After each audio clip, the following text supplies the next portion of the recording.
I'd like to welcome you all to this panel on climate change and natural resource governance in Afghanistan. My name is Reza Pirbhai. I'm a faculty member at Georgetown University in Qatar, and it's a great pleasure and honor to introduce you to our panelists this afternoon, which I'll do in order of their addresses. So we'll begin with Ambassador Androulla Kaminara, who served as the ambassador and head of the delegation of the European Union to the Islamic Republic of Pakistan from 2019 to 2022. She is also an associate editor of the Institute of Electrical and Electronics Engineers, Transactions on Technology and Society Journal. During more than 2 decades with the European Commission and European External Action Service, she served as principal advisor and head of the task force Knowledge, Performance and Results in the Directorate General for International Cooperation and Development, Europe Aid. She also held the position of Director of Operations covering Africa, Asia, Latin America, the Caribbean, and the Pacific in the Directorate General for European Civil Protection and Humanitarian Aid Operations. And earlier in her career, she was head of the European Commission representation in Cyprus and a director for Quality of Operations in Europe Aid, overseeing the quality of development cooperation operations of the EU to third countries. We are also pleased to welcome Dr. Assem Mayar, who is an Afghan scientist researching water resources management, climate change, floods, drought, and food security in Afghanistan. Dr. Mayar previously served as a lecturer at Kabul Polytechnic University and is currently a postdoctoral researcher at Leibniz Center for Agricultural Landscape Research in Munkberg, Germany. Dr. Mayar has several publications, including detailed policy and strategy analysis of tackling climate change and drought risk mitigation in Afghanistan.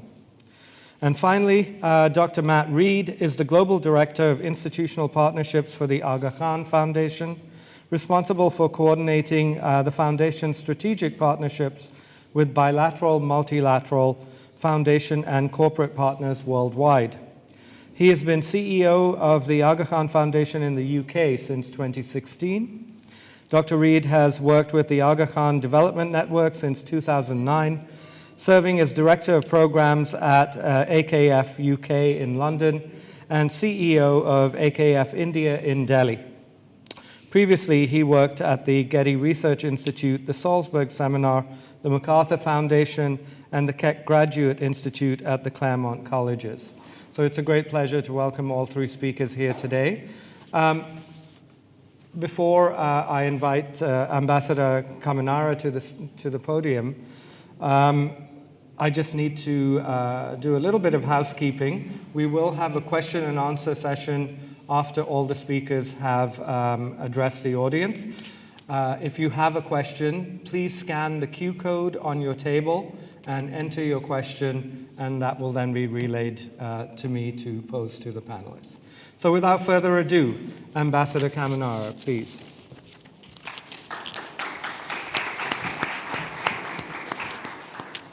Thank you very much, Reza, and thank you very much for having the opportunity to address this conference.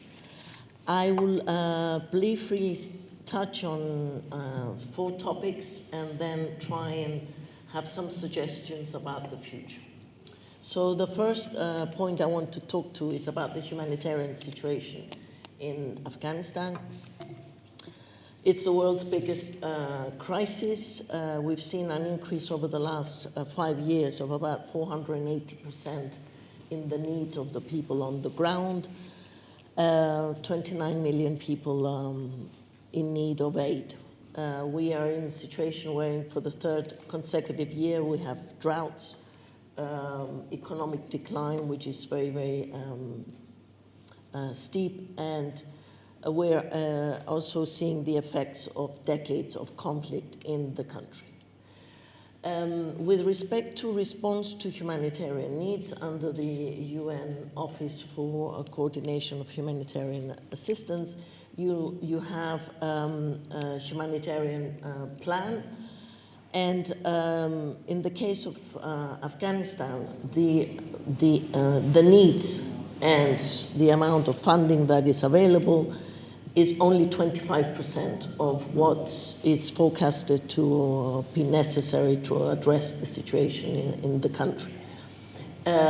Humanitarian plans are never 100% or almost never 100% financed, but I think it's interesting to say and underline that in the case of Afghanistan, the amount of funding vis-à-vis the total amount of needs is much, much less than certain other crises.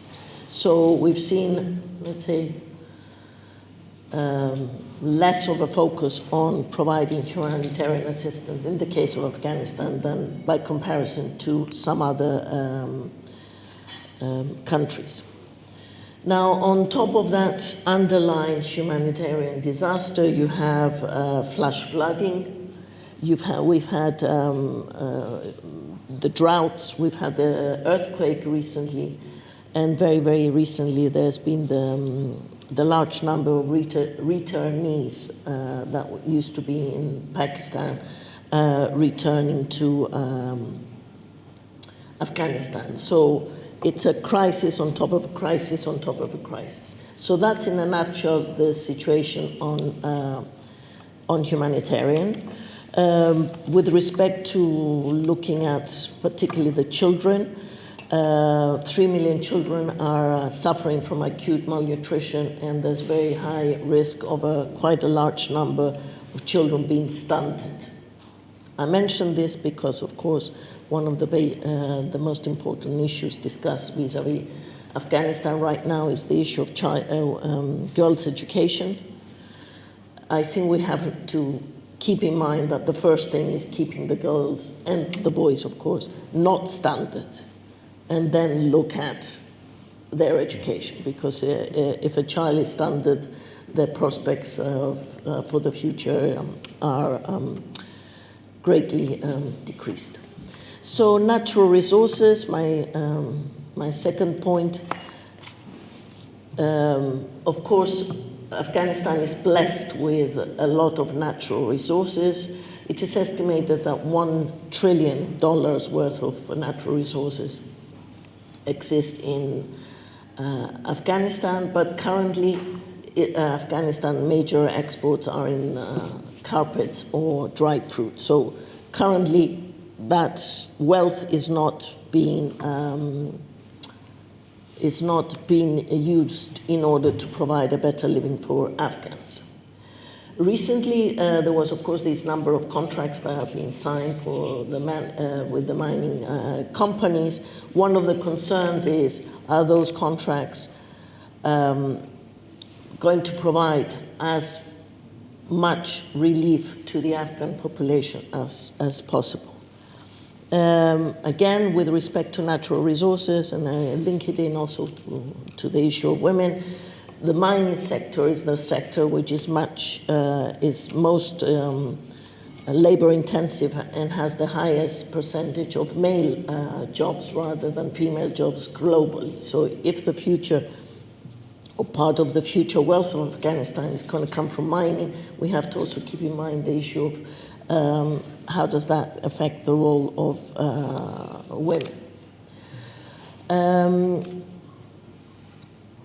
The other point I want to just briefly touch upon in order to draw some conclusions is the effect of the massive decrease in the production of poppy in Afghanistan, with a drastic reduction of production of poppy.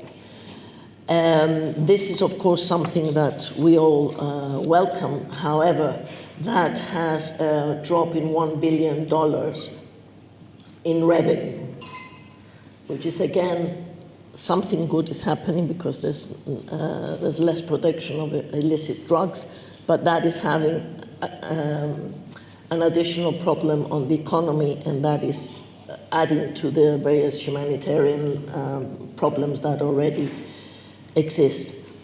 There is an increased danger of food insecurity, also because of this change that has happened recently. Now, climate change vulnerability, so on top of all of those layers, Afghanistan is the fourth most vulnerable country globally to climate change. And that is nothing to do with what the Afghans are doing or the political situation. It's a result of their geography. In the context of the COP discussions on climate change, there was a proposal to put in place a loss and damage fund, which would compensate or at least try and help countries that are most vulnerable to climate change to stand on their own 2 feet. Unfortunately, this loss and damage fund is not sure they would materialize, it's still in negotiations. And if and when, inshallah, it does take place, Afghanistan should not be forgotten as a potential country for receiving funds as a result of its vulnerabilities to climate change. Just to give you an idea, in 2021, 39% of households reported their biggest problems resulting from climate change. In 2022, 64% of households were saying that some of their biggest problem was linked to that. And if that was not enough of a problem, since 2021, there was, of course, a significant reduction in development cooperation funding going to Afghanistan, which depended to a large extent on foreign aid to support the needs of the population. So with this as a background and as an overview, what are the problems, allow me to have some suggestions of what could potentially be done. With respect to foreign aid, I think there is a need to use all tools as possible, all tools that the rest of the world has in its hands, as flexible as possible. I think we need to work in the gray zone. Nothing is totally black and not totally white. We need to work in the gray zone and try and adapt whatever means we have to the needs on the ground. And the issues, of course, of recognition and the other more political topics can be handled differently. With respect to climate change, as I've already mentioned, and I'm an optimist, when the loss and damage fund of COP is actually put in place, not to ignore the needs of Afghanistan, not to consider that because of the other problems we may have with Afghanistan that leave the Afghans out of the equation. What their vulnerability has nothing to do with who's in power or what they did. It's a vulnerability that comes from the geography and what the whole of the world has been doing. With respect to the management of natural resources, country after country in the world where they've started to try and develop their natural resources, there are many, many examples of shortcomings in that development of natural resources, simply because this is a very, very complex field, and the capacity of those countries was not up to par with the capacity of the companies that are negotiating these contracts. So I cannot speak about the capacity of the Afghans to negotiate these contracts, but I know that there was a huge brain drain in the past. I know that other countries which didn't have to live through such major shocks, despite their best efforts, had problems with this issue. So if there was one thing that I could dream about, would be to provide technical support, to bring the experts in this field that may be necessary to negotiate better contracts, both on the economic side, but also on the climate change, environmental implications of these contracts, and try and help these negotiations go in a way that it will be much more beneficial to all Afghans. And fourthly, if there's something we need to do, is also to, in the current global context where there's so many crises on the international radar screen, to try and put Afghanistan back on that radar screen so that it does not lose the potential support it may have from the global powers. And at the end of the day, ensuring that the children of Afghanistan, both girls and boys, that we help minimize the possibility that they are malnourished and stunted, so that they might have a future of themselves, be able to be educated, inshallah, and contribute to the future of Afghanistan. Thank you.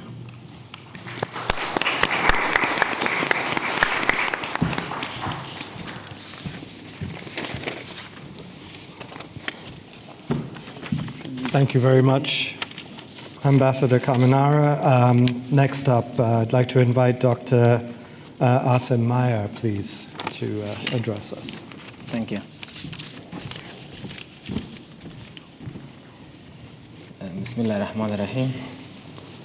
First of all, I thank and appreciate the Georgetown University for making this event and allowing us to represent the voice of Afghanistan. I would like to talk, and I also thank Ambassador for explaining the large context of the impasse, but there are particularly, as the session is related to the climate change, I would focus only on this issue. As Ambassador explained, there are multiple challenges, and one of them is the food security. And particularly the food security issue is related to the climate change, because it's the climate that brings drought and floods, which leads to challenges. As there is more young generation, I would like to first explain what the climate change is and why this 1.5 degrees of global warming affect the most vulnerable countries like in Afghanistan. Honestly, to make it simple, I resemble the climate change problem to a fever that every one of you may have already experienced. The natural temperature of your human body is 37 degrees. And when you are sick, it rises to 38 degrees or 38.5 degrees. So this 1.5 degrees of heat disrupts your natural life, and that affects you. The similar thing is, that if this fever continues for more than 3 days, the medical doctor says that the patient could die. So, but fortunately, we have painkillers and medicine for urgently stopping the fever. However, for our global warming, we do not have such medicine. So that's why the entire world has committed to the Paris Agreement to support adaptation programs. And that means that we are supporting or giving a supportive medicine to the sick or the patient in order to improve his resilience with this challenge. So coming to the specific Afghanistan's case, the climate change is an umbrella for multiple challenges. It's not only 1.5 degrees of heat. It affects the country in multiple ways. First of all, it affects the water cycle. Afghanistan has very less infrastructure for the regulation of water. And previously, the snow in the mountains was serving as a natural reservoirs. They were melting in the summer and irrigating agriculture in order to produce food. So now, with this 1.5 degrees of heat, the snow melts 2 months early, and that is affecting the agriculture. The second issue is the drought. Now the frequency of the drought in Afghanistan is twice or doubled. So if you look the past 5 or 6 years, Afghanistan experienced severe drought in 2018, in 2017, as well as from 2021 to current now, 2023. So during a drought, Afghanistan's agricultural productivity reduces about 30%. And the country's GDP also is coming from, or depends on agriculture sector, about 36%. So if we multiply these two, it's only the climate change or the drought that's induced by climate change affects the country's GDP about 10%. So I can recall the World Bank report that was for 2022, which cited that Afghanistan's agriculture was reduced, the GDP was reduced 6.6% only because of the drought. So this is, you see, the 2022 case, and 2023 is yet to come. So because of the climate change, this drought would become a norm in 2030. That's why the country needs preparation. The second consequence of the climate change is flood. Afghanistan experienced river floods or spring floods. So it's predicted that next year Afghanistan will experience severe floods again. But if it is a drought, Afghanistan also experiences flood due to the seasonal monsoon precipitation in the summer. So the country is unable to store that water, and that's why it's affecting the social and economical society of Afghanistan. Another consequence is the forest fire. In the past years, Afghanistan experienced multiple forest fires. And to make my speech short, there is also sandstorms that affects or even causes breathing problems for the people. So there is 2 regions for such sandstorms. One is in the west from Hamun Helmand, and another one is the Aral Sea. It brings sandstorms even to the northern province of Afghanistan, as well as sometimes it passes through the Kabul. So I will also talk about its governance, and the problem is that previously during the Republic, Afghanistan was allowed or able to apply for the adaptation funds which the countries require. And according to the nationally determined contribution, Afghanistan's proposed this document to the UNFCCC, and they expected $1 billion per year until 2023.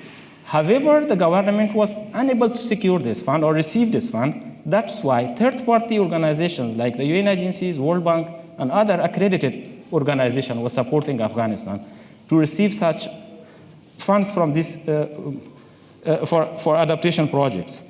According to some statistics that I have used in my publications, previously Afghanistan was receiving about 300 million of these funds. But since the collapse of the Republic, all of these vital projects were suspended.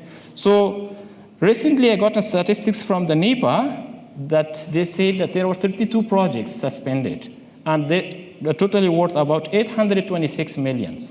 So during the past 3 years, Afghanistan is again affected by the climate change, as I said, about 6 or 7% of the GDP, but it does not receive any adaptation fund. And the main reason for this is 2. One is the sanctions, and another one is the non-recognitions that the international organizations do not want to work with the current administration. So the solution is either to do a compromise or split the climate change funds, which is channeled through the SDGs. And the SDGs are labeled as a development aid, and they are under the sanctions protocols. So that's why now the country is affected by the climate change, and it's not receiving the funds. So I will stop here. Later we will describe more if you have any questions. Thank you very much.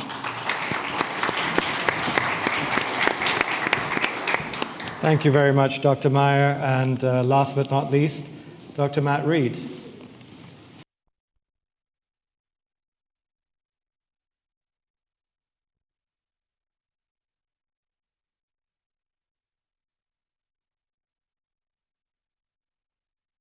Inviting me. I think maybe, but I was asked to speak about the effect of climate change on the ground and the things that we're seeing in our programs. I think maybe before I do that, I would just start by asking ourselves, well, why is it that we're talking about climate change right now in the context of a conference on confronting the impasse? I think the reason that we wanted to focus on climate change in this session is because the impasse right now is that the international community, because of its objections to the current de facto administration, has limited itself very, very narrowly to humanitarian assistance, period, or possibly basic needs. So that means that none of this long-term development assistance that Dr. Mayar was talking about, or that Androulla was talking about, is happening.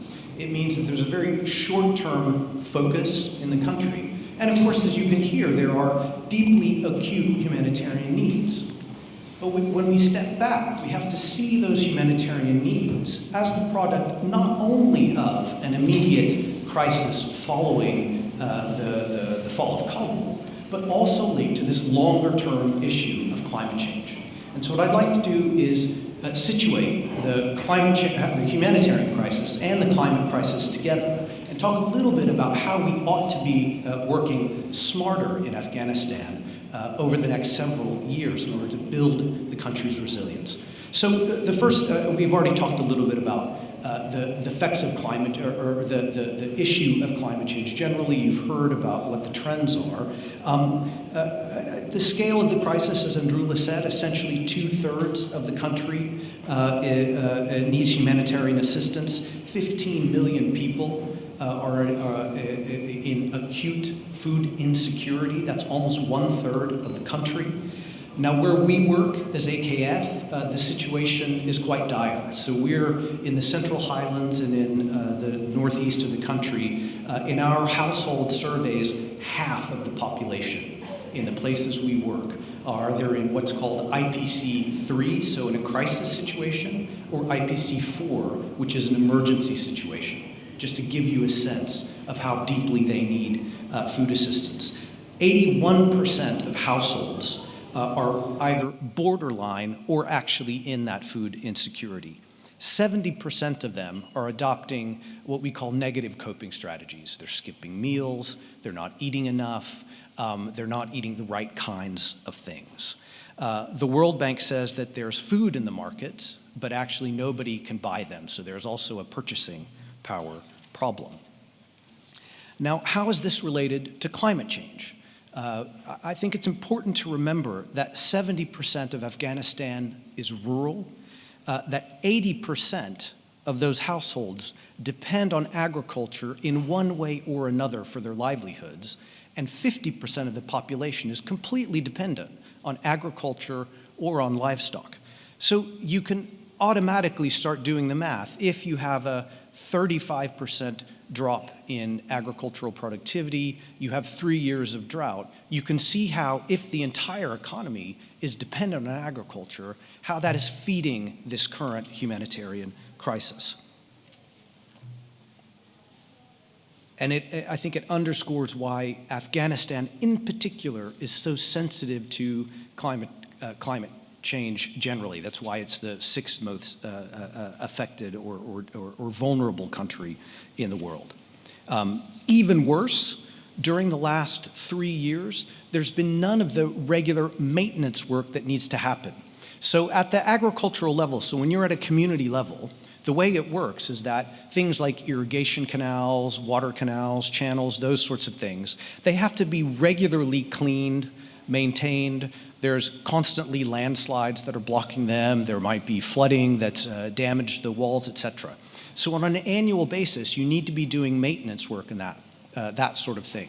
That work has largely stopped for the last 2 years, mostly because of this long-term development assistance that's not happening, but also because as you've had the emergency food assistance, So therefore, farmers have felt like either they don't need to plant or they can't plant because they haven't had the agricultural inputs. So that means they're not actually tilling their fields, they're not actually working those things, and so you have a self-perpetuating cycle, so a sort of downward spiral, if you will, in the midst of a wider downward spiral.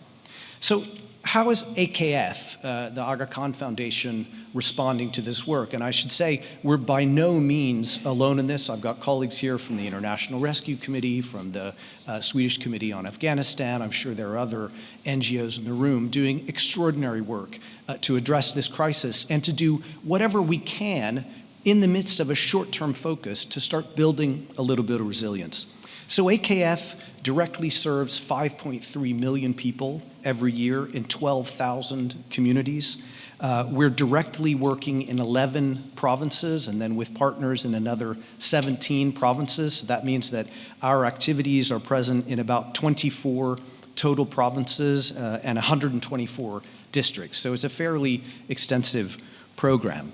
Across all of that, what we're trying to do is build community institutions. It's very important that as we do this humanitarian work, it's not just us, it's not just our organizations, but that we're helping communities build their own institutional capacity to help themselves when we go away or when the development funding goes away, etc. I think it's important to say that there are a number of these institutions that were built up during the Republic times that are still active. And that's what many of us are basing our current response on.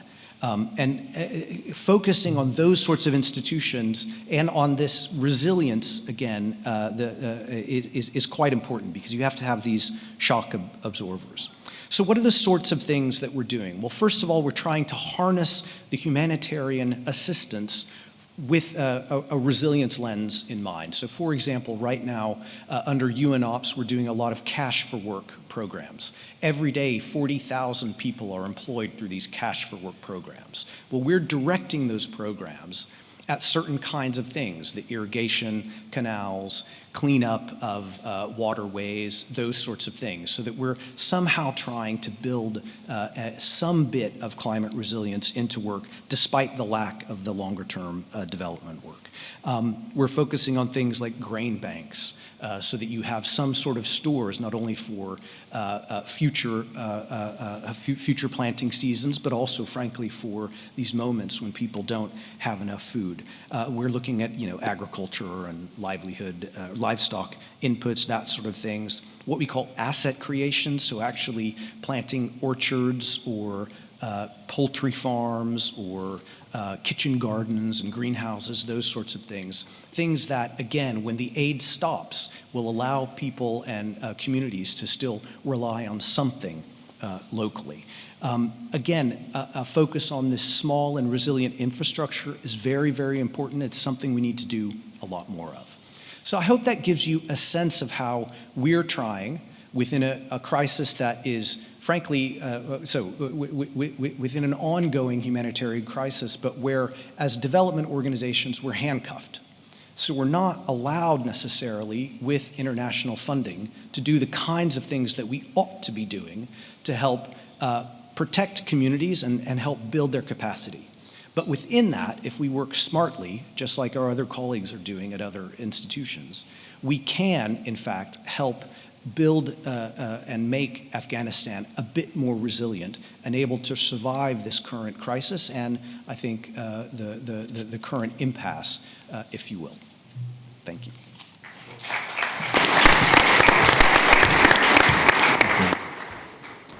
My thanks to all three speakers for their insights.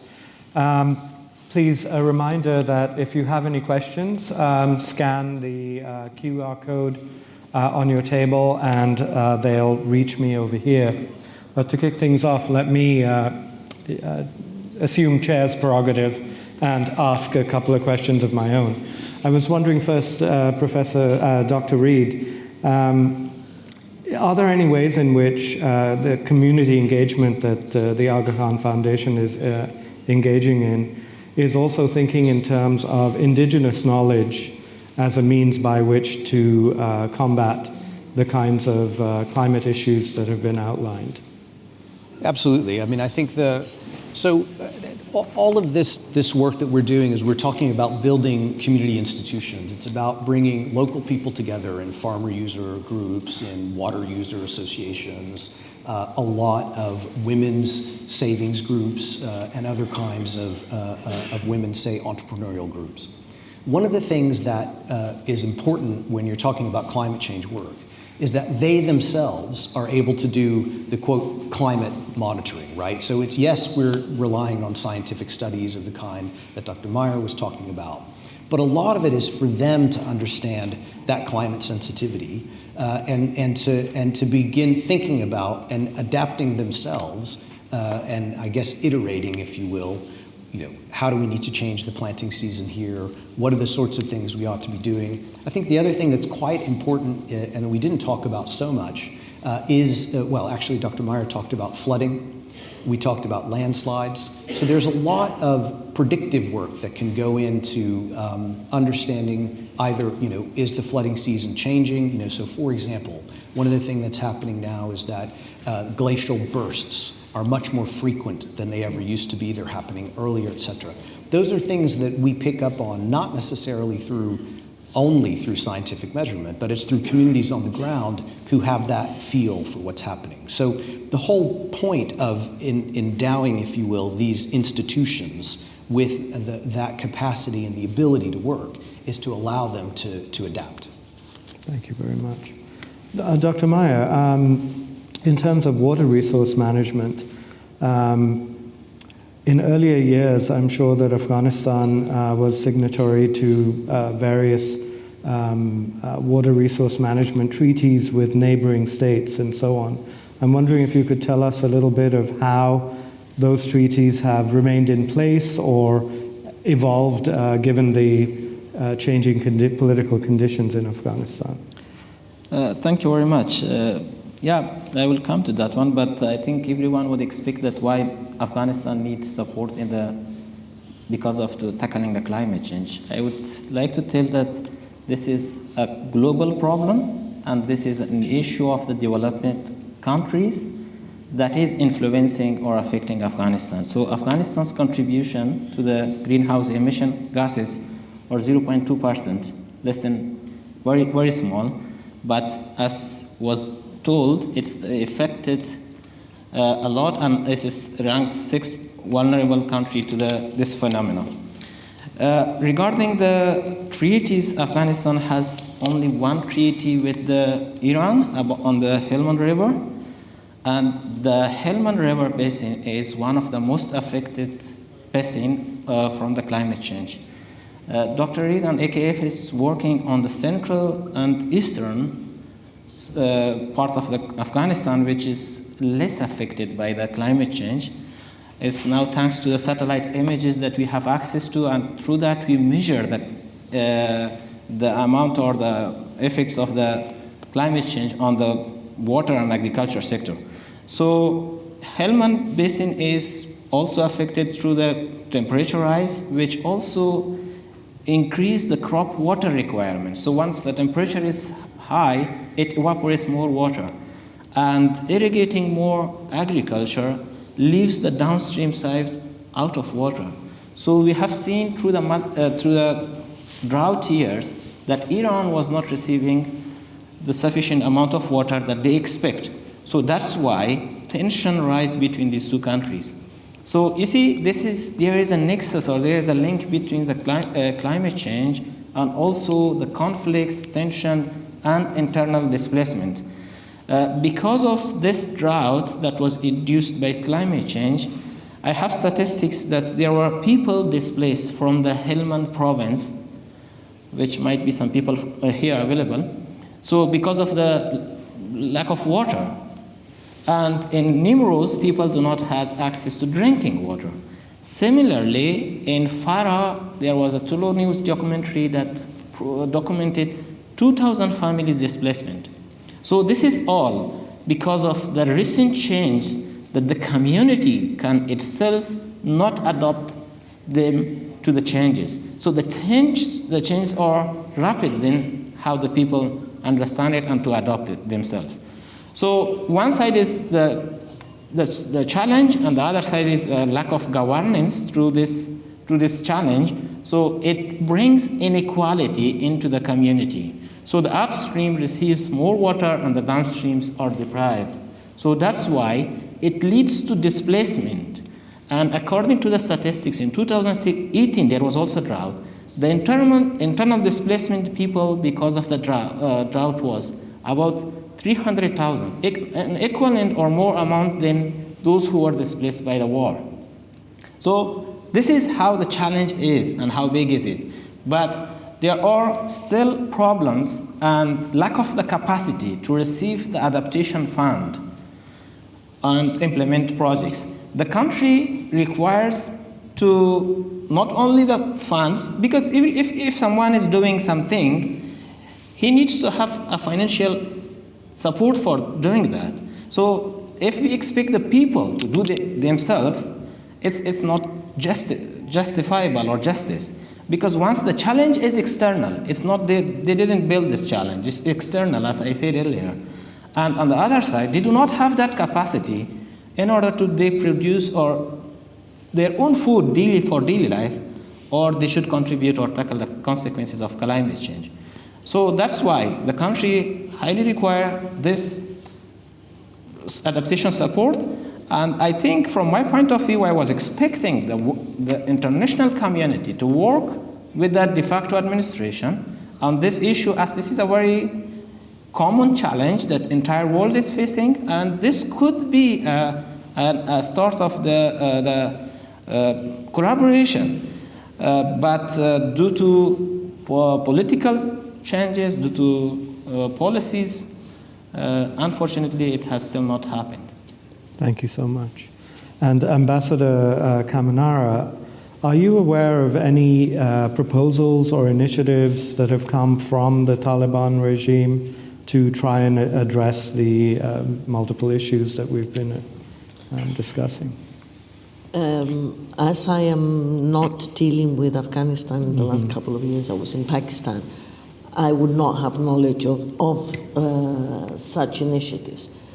However, I think since the whole international community is engaging with Afghanistan, the whole international community is saying that we want to see changes, particular changes, the issue of education keeps coming up. I think we should not just stop there, but look further back on dealing with some of these issues that we have said. That's the first thing. And the second thing, that's why one of my proposals was with the issue of making better use of the natural resources that Afghanistan is blessed with. I have worked in other countries, particularly in Africa, when governments are trying to do those, to utilize their natural resources, and even with the best intentions, because these are very, very complex negotiations, things can go drastically wrong. And I think it would be a win-win, both for the Afghan people, but also for the international community that wants to see a change, if somehow on a technical level, it's not recognition, but on a technical level, we could support Afghanistan to have better contracts, so in a way to help them help themselves. Thank you very much. The questions are pouring in, so let me see what I can start at the beginning with.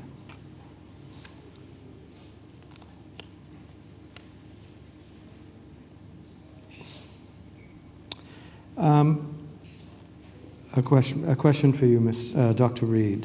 Could you share how the Aga Khan Foundation ensures inclusivity in its programs in specific areas in a diverse population like Afghanistan's? Sure. So, a couple of ways. One is that we have essentially a basic protocol, is that anywhere we go, we help form village organizations, right? So these are representative groups, and the rule essentially that we have is that everybody in that community who lives in that community Representatives of every group in that community need to participate in those groups in order for them to have broad legitimacy. So wherever we work with everyone who's present. So that is just a fundamental, not only value, but a practical organizational principle of the way that we do that work. I think the second thing is that that applies equally to women and men. So we ensure that in some parts of Afghanistan, it is possible to have groups that are mixed, women and men together, right, working. In some parts of the country, that's more difficult. So we would tend to form dual groups. So we might form, let's say it's a water users association or something else. You would have a women's group and a men's group comparing information. Then you would share, in effect, you have somebody who's a go-between who can share the information from the women's group with the men's group and vice versa, so that you ensure that there is still some kind of communication, et cetera, so that you get that inclusivity. But generally, if it's possible, we'd like them to be working together, et cetera. I hope that gives a sense of how we try to do that.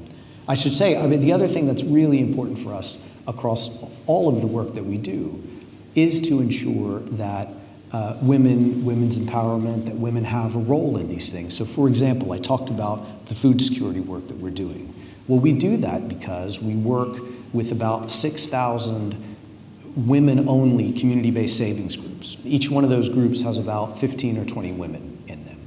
So, so that's what, 75,000 women across those 12,000 villages. They are the ones that help ensure and identify the women in those villages who need food, the women-led households or widow households that need food, and other excluded households. So they're absolutely vital to the way that we construct our operations. Thank you very much. Ambassador, this is a question I think that would be addressed to some of the points you raised. Extractive industries often have two problems.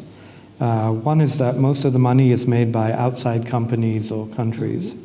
Two is the climate impact. How can Afghanistan try to use its resources but avoid these issues? Those two problems are the problems that I was raising. And that's why, in order to ensure that most of the money does not go to the third country that is from where you have the company that's having that contract, that's why you need very specific expertise on how to draft those contracts. And that's why I was suggesting what I was suggesting. There's very few entities that can provide that expertise, and I think Afghanistan needs all the help it can get on that topic.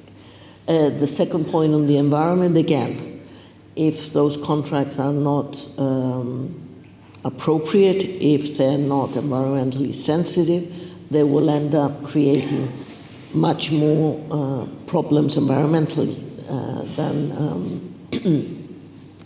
than already exist in Afghanistan. So those 2 points are things that the better Afghanistan is equipped to address those things, the better it is for Afghans, and I think the better it is for the rest of the community. If they can help themselves with using as best as possible their natural resources, which is a gift, then the rest of the world would need to, let's say, support them less. So it will be that's a win-win. Nobody loses if we help Afghanistan do that. Thank you very much. Dr. Mayar, perhaps you could take this one.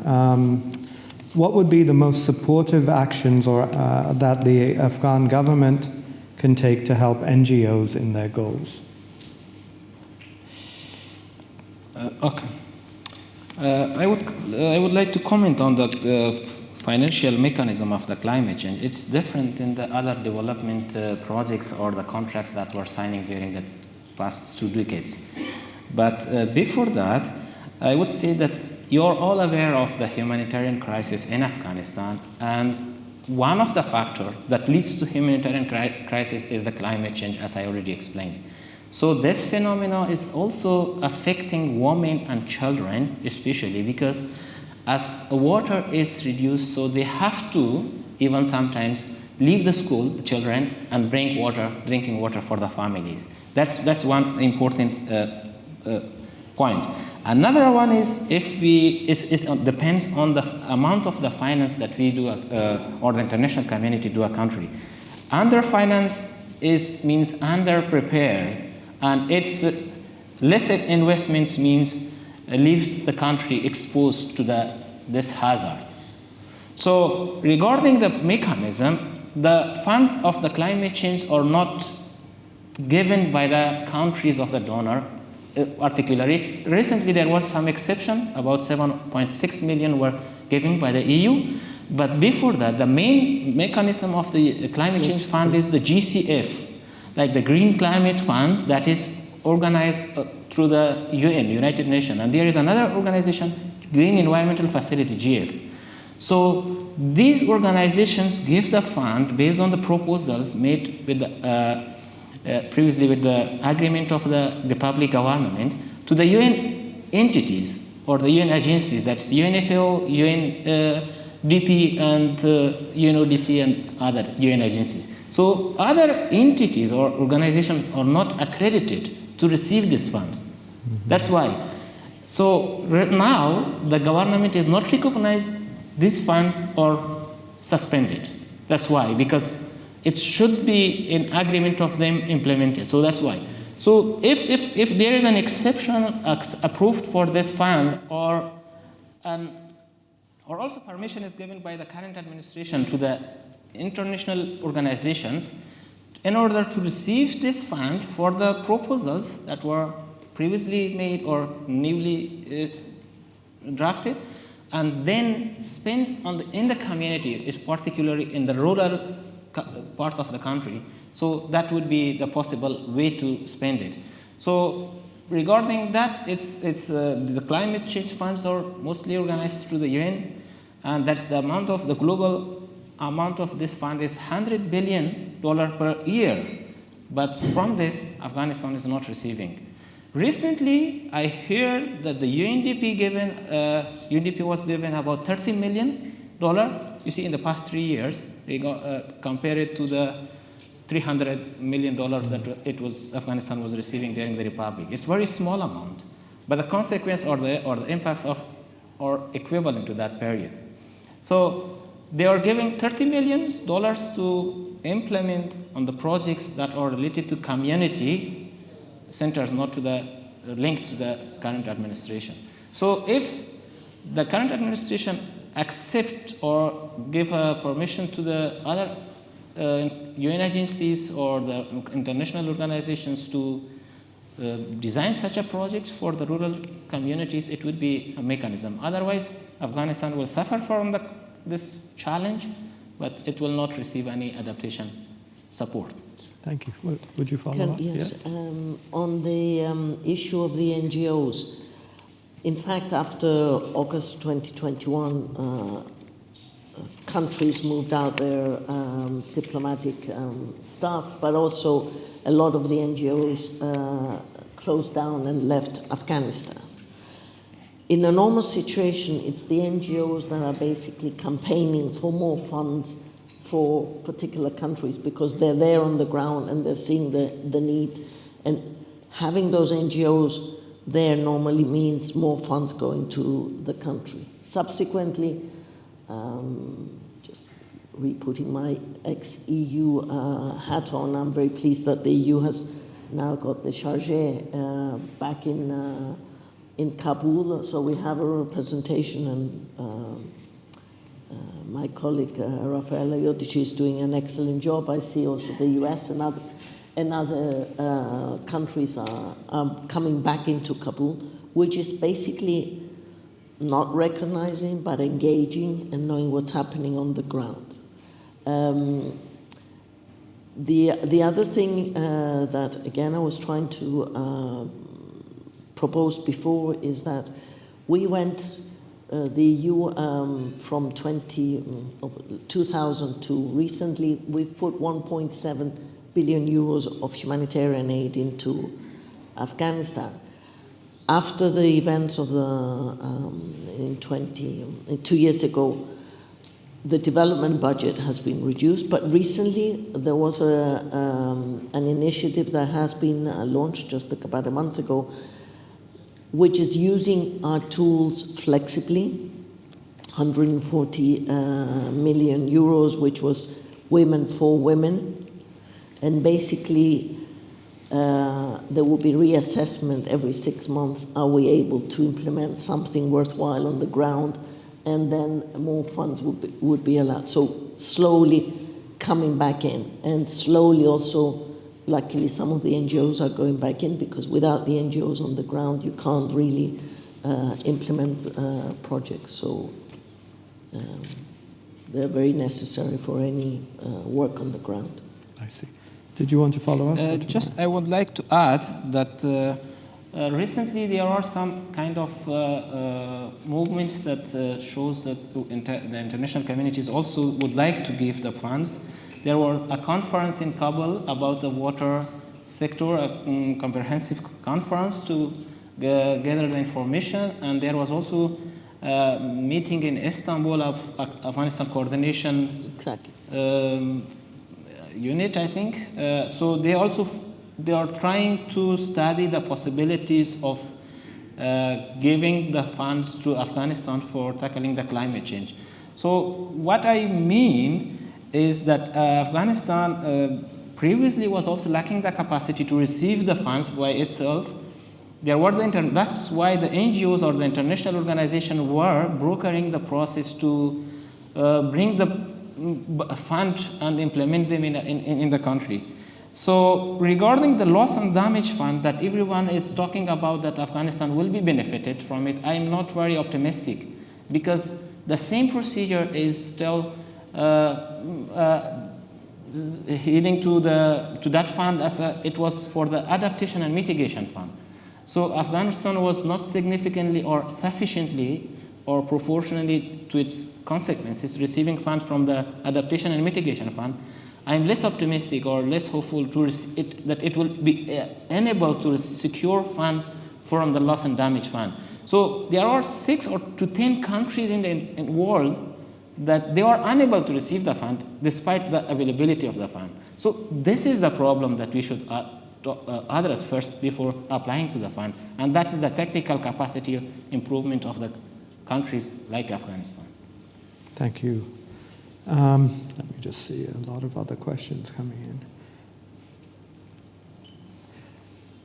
in. This is for all of you, anyone who'd like to take this question. Is the problem that we have encountered specific to Afghanistan only, or is it a problem that many third world countries suffer from? And can the same solution be generalized and help Afghanistan and other countries through a singular policy approach? My view is that there's not one size fits all. Each country has its own specificities. Each situation has its own specificities. On the other hand, when we are having, when we are agreeing things on the international level, when we're putting in place instruments, let's say within the European Union, or it's the same thing for countries, we tend to simplify things, because that is easier for us to handle, to have this is the box, and within that box that's how we handle things. However, a real life and reality is different, and that's why, yes, it's good to have these rules and the boxes, but we should apply them flexibly to address the specific situation on the ground. And I think Afghanistan is one specific case. There are others like that globally. Nobody is the, let's say, a picture, textbook case. Each case is different. Yeah.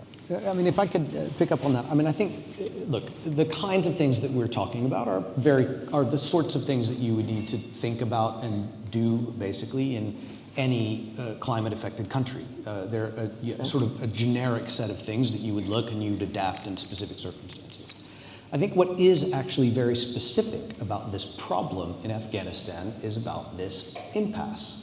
So the impasse means that the kinds of normal things that you would do, like, for example, providing technical assistance to the government on how they should be thinking about designing their climate policy, technical assistance to the government on, for example, things like Tushkipa, which is this enormous irrigation channel that will divert water away from Uzbekistan and Iran, creating great regional tension. In a normal circumstance, you would have people that would be seconded or who would be advising a government on how that may or may not affect border treaties or other kinds of, international agreements, etc. We don't have any of that in place right now. Those things would be in our interest. But the international community, because it has decided it can't be seen as supporting the de facto authorities, is not allowing those kinds of things to happen, even at a technical level. And so I think that this is where Androulla's recommendations and also Dr. Mayar's recommendations about looking at technical assistance again is really, really important. And I think the second thing that's important about it, it is an entry point to this kind of engagement and confidence building that's going to be necessary as the rest of the region and frankly as the world accommodates itself to the new reality that is the de facto authorities in Afghanistan. Thank you. Thank you very much. Actually, we should also look to the past experience that Afghanistan has made. I remember I was a bachelor course student in 2005 to 2009, and if we look to the climate, tackling the climate change issue, it's the COP session. Session started in 1995. So the first decade was lost because of not understanding this problem in Afghanistan. Only from 2011 to 2020, there was some progress with the technical assistance of the international community. How it was? For example, the UNEP, Environmental Protection Agency, environmental program, was supporting the government to make the report that is submitting to the UNFCCC, or the United Nations Framework from the Climate Change Commissions. So Afghanistan is now not able to support that kind of reports. So what I mean by technical assistance, that okay, UNEP should come again to the country and follow the guidelines of the UNFCCC that is required for a country. Otherwise, we officially postponed tackling the climate change in Afghanistan. For example, I would say that the report that a country is responsible to submit to the UNFCCC is called National Communication, and Afghanistan so far submitted 2 of them reports, while the neighboring countries of Afghanistan submitted already 3, and they are working on the 4th. So if the UNEP or such organization do not work on this issue, it means that the main body of, or the main framework of tackling the climate change, they also postponed their activities in Afghanistan. So by technical assistance, we mean that at least the guidelines of the UN that were signed in 2015 should be followed through at least the UN agencies in order to fill the gap of information. And then we have 7 years left for tackling the climate change to achieve the 2030 agenda.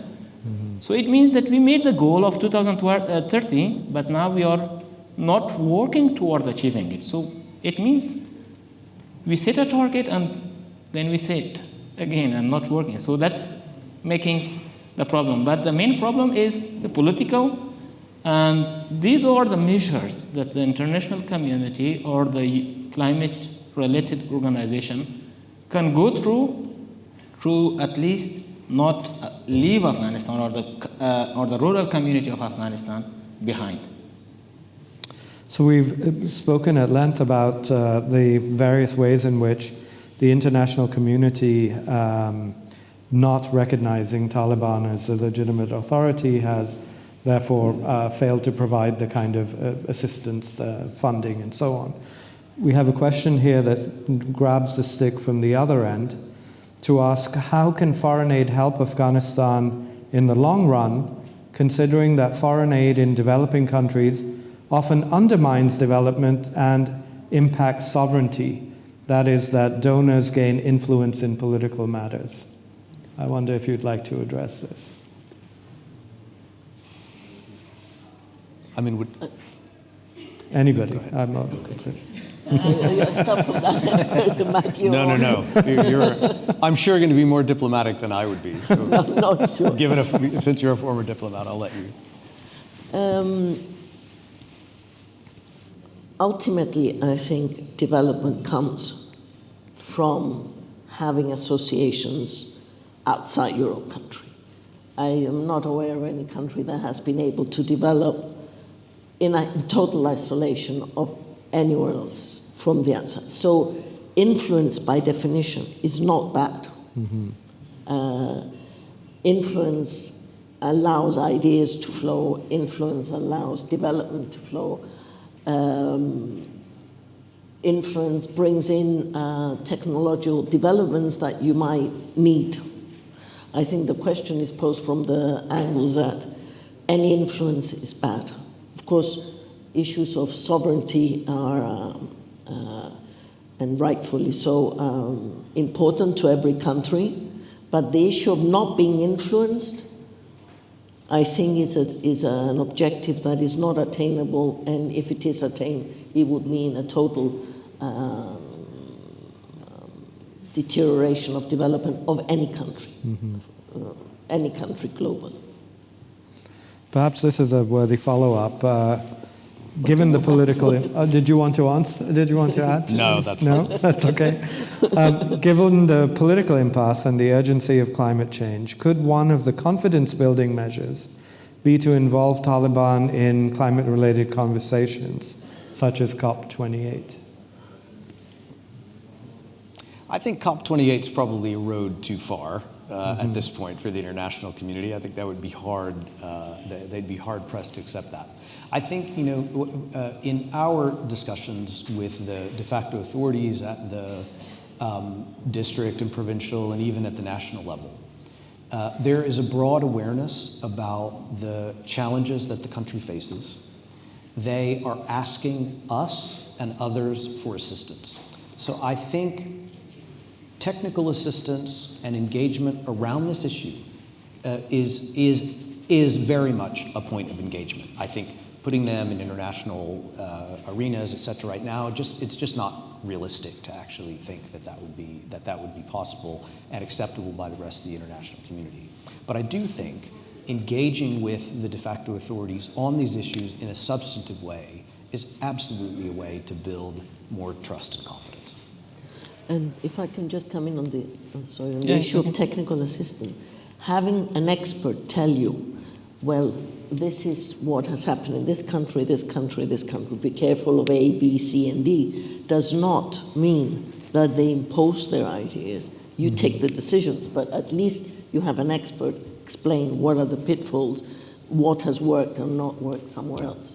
One of the challenges right now, I think, in the country and around the multiple misunderstandings between the Taliban and the international community is that they see humanitarian assistance like many of us see it, which is as a Band-Aid, as something that's not actually going to help the country in the long term, and in many respects undermines institutions that were already in place.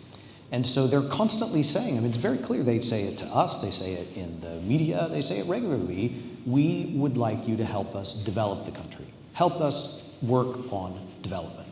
Now, the international community has said, we're not going to help you work on development until you let girls go to school, et cetera. So until you do that, the only thing we're going to do is help you with some very, very immediate needs, perhaps, around humanitarian assistance. So that is the impasse. Until one of those things changes, we're stuck, right? That's the whole point, in a way, of this discussion. It's extremely unlikely that the emir is going to change his stance on girls' education anytime soon.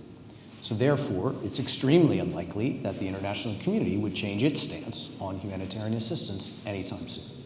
This is why we need discussions like this to say, well, what are some alternative things that we could be doing in the meantime that don't go as far as development, that begin to help us create a dialogue and a discussion that allow us to make progress on some of these issues. That is the key challenge. I think all of us are very hopeful, let's say. I don't know if hope is the right word, wishful. We have a lot of wishful thinking, but certainly hope that the special coordinator's report that comes out will allow us to get beyond somehow, at least a little bit, this political impasse. Because right now, both positions are frozen. And when you're in a diplomatic negotiation, any kind of negotiation, you have frozen position, and nobody's interested in exploring alternatives, there's absolutely no way to move forward. And I think what we're trying to do are find the things that we all share in common. Androulla made this point very, very well just a moment ago. It is actually in the international community's interest that Afghanistan, for example, manage its natural resources well and in line with international agreements, et cetera. So we should find those things that are in all of our interests and focus on them. Thank you. Yeah, thank you very much. Actually, you made it very clear, the impasse, that one side expects the development aid and one side is giving the humanitarian aid. And I also saw here from the acting ministers that there were such expectation. But I think this is the right place, that we should now consider the climate change or tackling the climate change issue not as a development, because of its urgency on the requirement of the country. If we compromise on this issue and bring it because of the urgency into the between and start with this would be the point to proceed. And this may change the vision or the policies of the current administration. That's one issue. And regarding your question, that participation in the COP, that would be a very representative participation. I focus on a one-year progress. You see, each country who participate in the COP, they make a progress of 1 year bilateral cooperation within the past year, and they present it there and then claim for the future.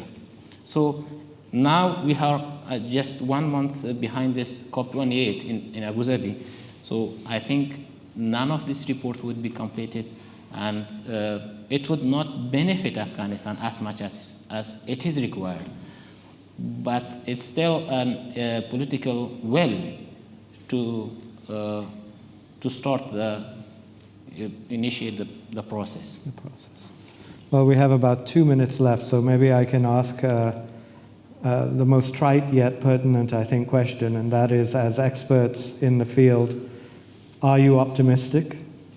Let's start with you, Ambassador. First clarification, I'm not currently in the field. Mm-hmm. I'm an optimist by nature. Otherwise, I would not have been doing what I was doing in the past. There's always a way. And if you look for the win-win, which I tried to identify a few win-win situations, work on those. Where is a win-lose, brinkmanship, maybe there won't be progress. But there are issues, and climate change is an issue that can be to everybody's benefit. So let's work on that. So thank you very much. Cautiously optimistic. Cautiously optimistic, Dr. I am hopeful because if we look at the progress of the ACG, or the Afghanistan Coordination Group meeting, they understood or realized the challenge, and I am hopeful that both sides do a compromise on tackling this vital issue and do not seize the urban, vulnerable, and affected communities. I am hopeful that they will reach and start from this Thank challenge. you, Doctor. Yeah. Dr. Reed. I guess it's optimistic about what is not entirely clear to me. So let me try to find something to be optimistic about, define the question in a way that makes sense. No, I think that if we could all do what Androulla actually encouraged us to do earlier. She said, what I thought it was very important when she talked about the stunting levels, which was a way of reminding us why it is that we want to find a way out of this impasse, and why it is that we want to find a way forward, so that it is that we can help the Afghan people help themselves. And I think that if we stay focused on that, we will find ways to do that. And certainly the Afghan people are going to find ways to help themselves. But we need to break through some of these impasses. We need to make many, many more efforts with a slightly longer term perspective to ensure that we're building those and focusing on those drivers of resilience for a longer term so that we don't find ourselves stuck in a perpetual cycle of humanitarian assistance that creates humanitarian dependency, and that is in no one's interest. Well, thank you all for your insights and also for your efforts in trying to address these colossal issues that face Afghanistan and the world more generally. Thank you so much. Please join me in thanking our I'd like to invite Dean Safwan to please join us on the stage. And shall we go? Thank you. Thank you. Thank you. Thank you, Reza. Thank you, everyone. It's been a long day for some, a long couple of days, but incredibly important conversation. Really great that we have been focused on Afghanistan. I have had a couple of media interviews in between, in the middle of the day, and the question that kept coming up was, why Afghanistan?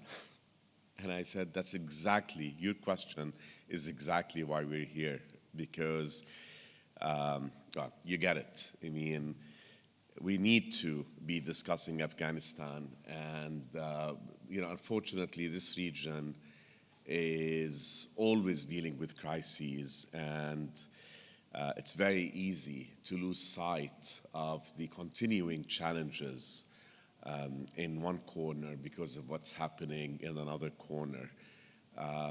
And so I'm very, very glad that we did this. I really am very happy with the conversations that have been taking place, the attention that we've given to Afghanistan and to the impasse. I mean, if nothing else, that in and of itself, I think, is significant and really, really important and much appreciated. Speaking of appreciation, there are a few people I really wish to thank. All of you, of course, for participating and for attending. Friends who have flown from London, from Washington, from Kabul, from elsewhere in this region. Thank you so much for being here with us and for contributing so much of your time and wisdom and knowledge. I do want to single out Professor Arfan Nuruddin, who with Hamid Hakimi played a major role in organizing and thinking through and conceptualizing yesterday and today. My good friend, Ambassador Milan Verveer, and so many that, you know, one of the risks, if you start listing names, you are bound to miss a few people. So thanks to everyone. From my team at Georgetown University in Qatar, Zahra Babar, the person in charge of the Center for International and Regional Studies, and her entire team, in particular Misbah. So a big round of applause to the team. Maha Oredi from the team also at Georgetown, and Trudy Hodges also have really played a key role. My biggest,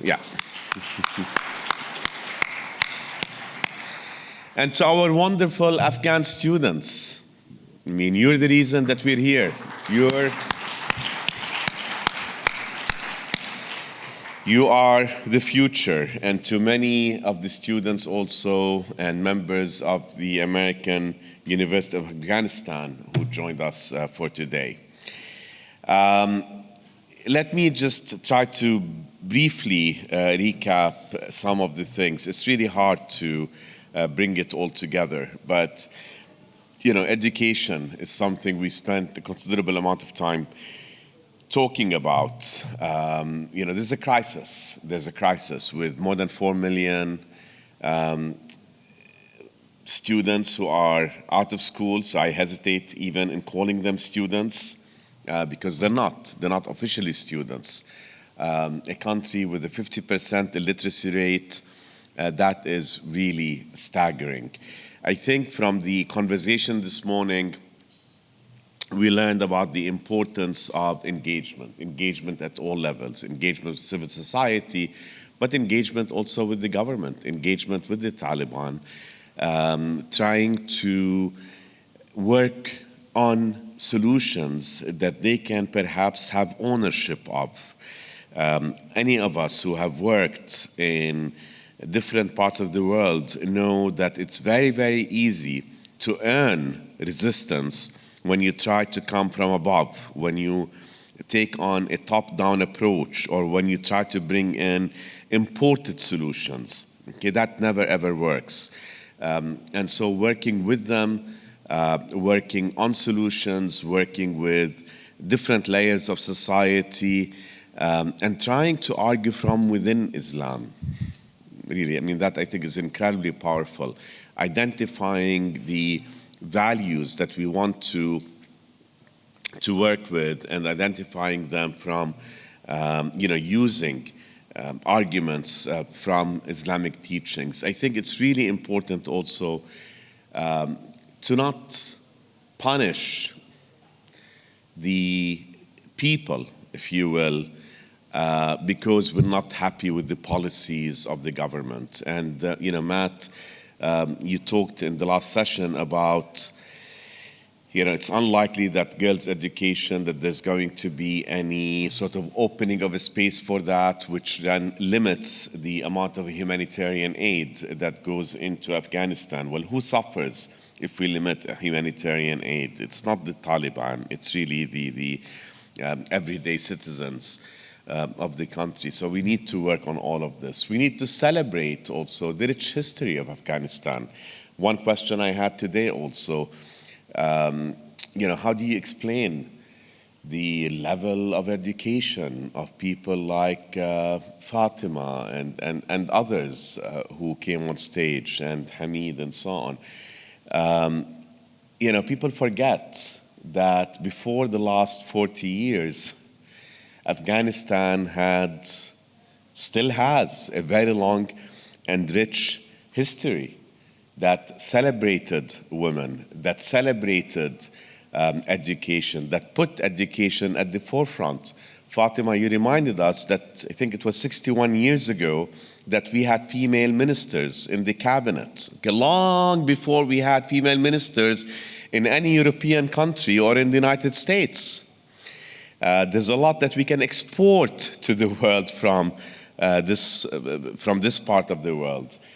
So we forget that, and we must not forget that. There are multitudes of cultures and in Afghanistan, centers of knowledge production, intellectual centers, diversity.